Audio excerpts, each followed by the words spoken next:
अस्सलाम वालेकुम वरहमतुल्लाहि वबरकातुहू। मुअज़्ज़ज़ सामीन किराम, बहुत से लोग अपनी बच्चियों का नाम ईशाल नाम रखते हैं। ईशाल यानी आइन के नीचे जेर, शीन, अलिफ और लाम, जैसा कि आप स्क्रीन पर अपनी नजर देख रहे हैं। ईशाल। आज की वीडियो में मैं आपको बताऊंगा कि बहुत से लोग ये बोलते हैं कि ईशाल नाम के माना अच्छे हैं और ईशाल नाम रख सकते हैं, इसलिए कि इसके माना आते हैं जन्नत का फूल।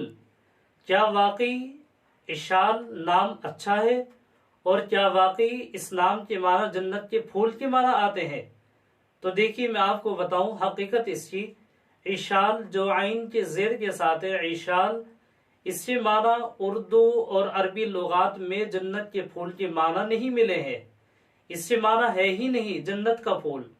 ये तो बहुत से लोगों ने अपनी तरफ से घड़ लिया है। इससे माना ये नहीं है। और ये नाम जब इससे माना ये नहीं है जन्नत का फूल और ये मोहम्मद लफ्ज है, इससे माना है ही नहीं, तो फिर ये नाम नहीं रखना चाहिए। इस नाम को बदल देना चाहिए फौरन। अलबत्ता एक नाम इसी से मिलता जुलता जो आता है, आइन के ऊपर जबर और शीन पर तशदीद, यानी अशाल, जैसा कि आप अपनी स्क्रीन पर देख रहे हैं, अशाल। तो इससे माना आएंगे दुरुस्त अंदाजा करने वाला, सही अंदाजा करने वाला।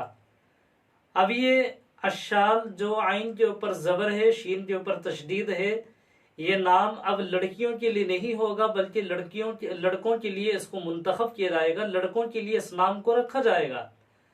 अब ये नाम लड़कों के लिए होगा, अशाल। तो ये नाम तो रख सकते हैं, नाम में कोई खराबी नहीं है, लेकिन बेहतर और मुनासिब है कि साहबा किराम के नामों पर नाम होना चाहिए।